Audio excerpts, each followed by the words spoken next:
Good evening and a warm welcome to the Year 9 Options Evening. I'm Jane Epton, I'm the Curriculum Deputy Head, and this is a pre-recorded presentation which will be available on demand after it goes live this evening.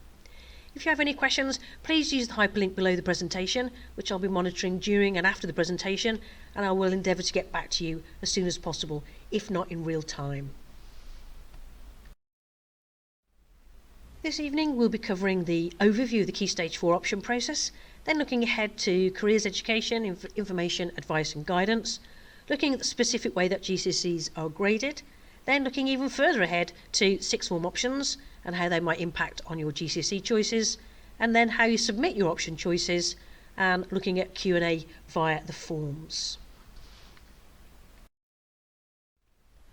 All Year 10 and 11 students will follow the same core curriculum diet, where they take English language and English literature, so get 2 GCSEs in English, all do maths, and then they will do separate sciences, where they do biology, chemistry and physics, and are awarded 3 GCSEs, or students will do the combined science, the trilogy, where they will be awarded 2 GCSEs.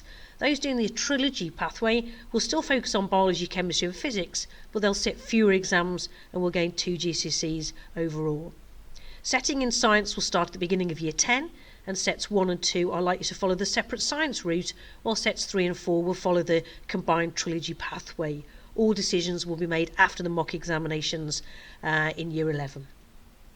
Students also study non-examinable core PE and beliefs and issues, and the personal development programme incorporates RE and personal, social and health education. All students will also have a games afternoon.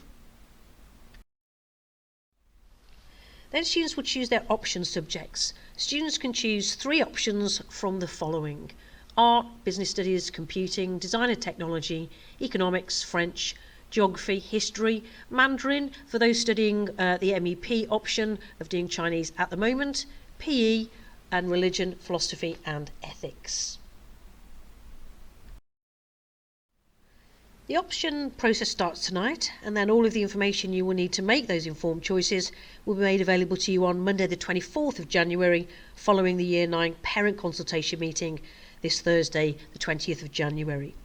We will email you all a link to the options booklet, this presentation again, plus the information on how to submit your option choices via tools as well.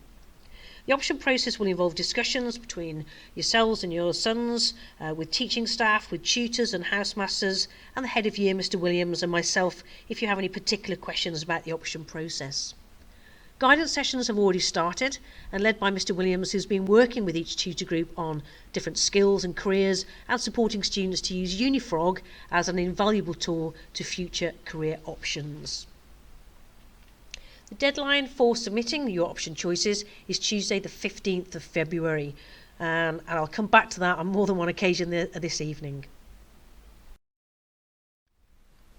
Students will choose their 3 preferred option choices and rank them 1, 2 and 3, and then they will choose 2 reserve options, again 1 and 2, from the list of available subjects.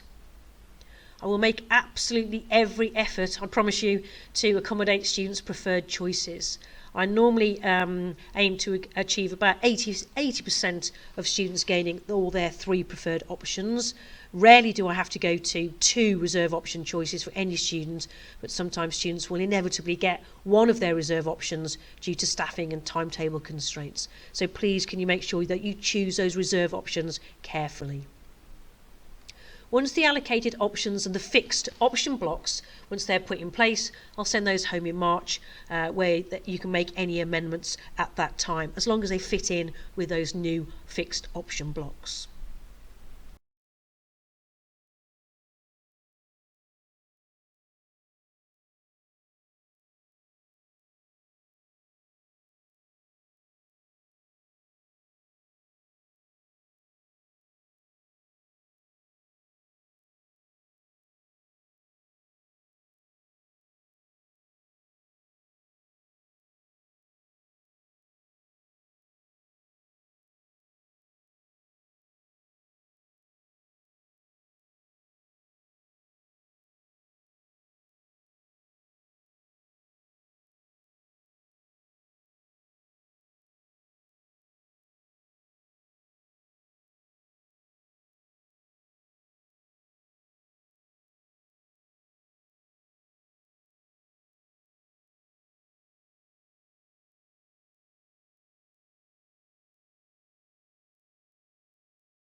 And just a quick note on how not to choose your GCSE options, what your friends have chosen.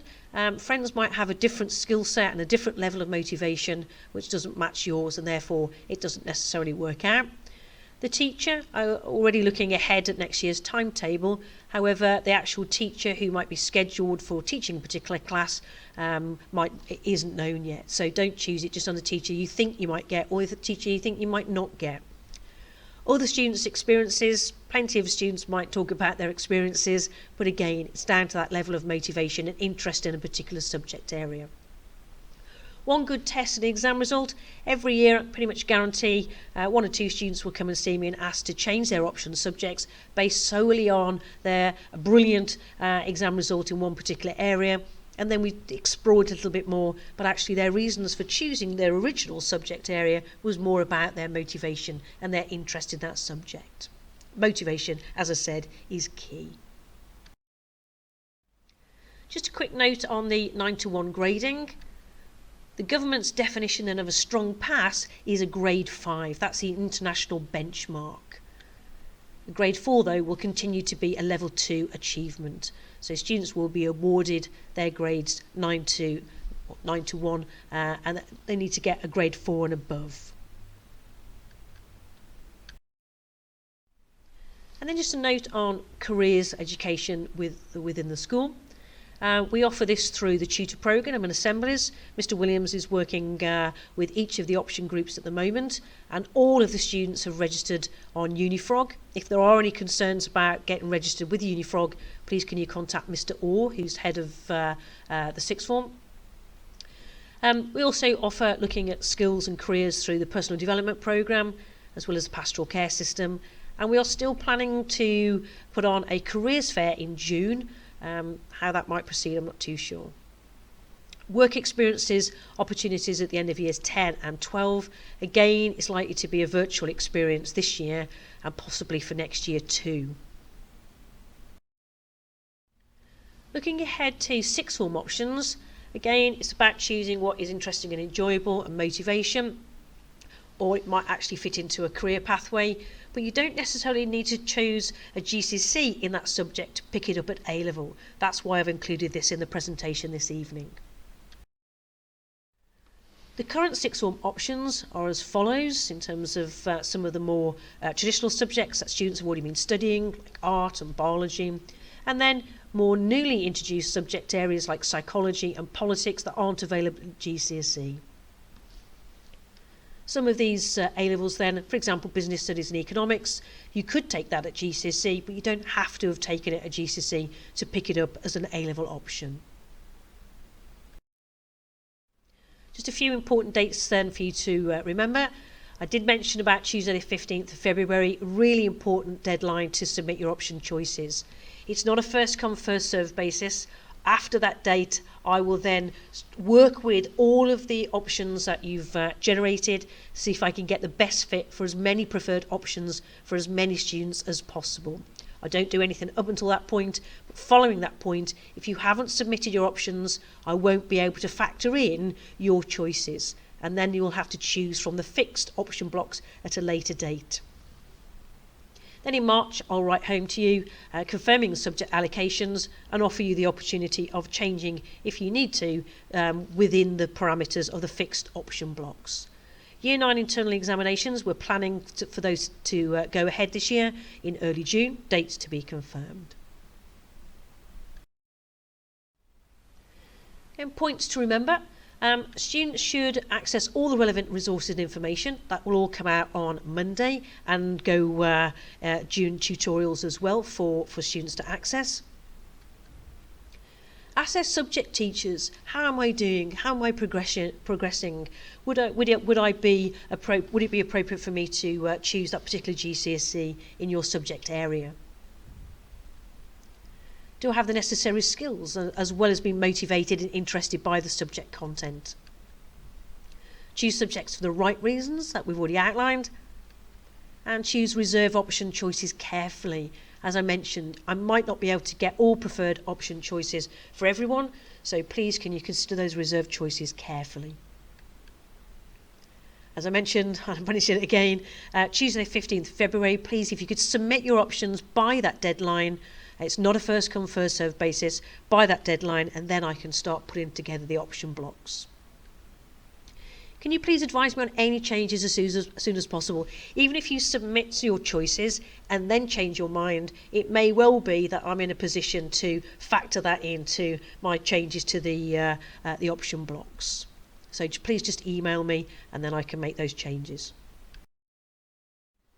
Contacts, my email address is there. Mr. Williams, who's head of Year 9, Mrs. Ferguson, who's head of Careers, Education, Information, Advice and Guidance, and Mr. Raw, who's head of Sixth Form. If you have any queries, please don't hesitate to contact any of us.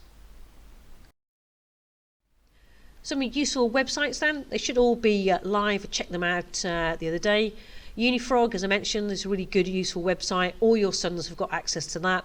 You can use their login to have a look at the different types of advice on offer. Connections is our local career service, and they have a choosing your options section there too. Education.gov.uk, they have any particular updates on sort of the coronavirus impact on exams and future exams. Career Companion is another careers website. The UCAS website is looking ahead at university, even further ahead at university choices, and some of the particular university degree courses will have links to what A-levels are appropriate, which may have an impact on your GCSE choices. Whatuni.com is a website that looks at students' experiences, so they will rate their experiences of the different universities. And then notgoingtouni.co.uk is a website that focuses on apprenticeships and other areas for those students not wishing to go down the university route. So on Monday 24th, as I mentioned, along with this PowerPoint, you'll be emailed the link to the option booklet, and that will go live on Monday. And that contains all the relevant course information and assessment details for both the core and the option subjects that you'll need. You'll also receive instructions on how to submit your choices using the tool system. That's the Timetable Options online system. It will look pretty much like this. This is just an example. And you'll receive your URL address, your username and password on Monday for you to access the tool's online system. So the example instructions will be available for you to click on. And then there will be an option again to go to the Key Stage 4 option booklet for you to do that. And then if you can enter your 3 preferred choices, if you could rank them 1, 2 and 3, and then can you put in your 2 reserve options. So your first reserve would be R and your second reserve choice would be S. Please note then your reserve options must be different to your preferred option choices. So if in this instance then you had music, economics and art as your preferred options, then you couldn't put music, art or economics as your reserve options. Once you're ready to submit, can you just click on submit and send in, just again a reminder of the Tuesday 15th of February as your deadline. Any problems with the tool system or submitting your option choices, please contact our data manager Karen Williams, and her email address is on the screen. If you have any questions, please drop your question in the hyperlink just below this presentation and I can respond to you this evening or in the days to come. If you have any questions, please let me know via email and I will get back to you. Thank you very much.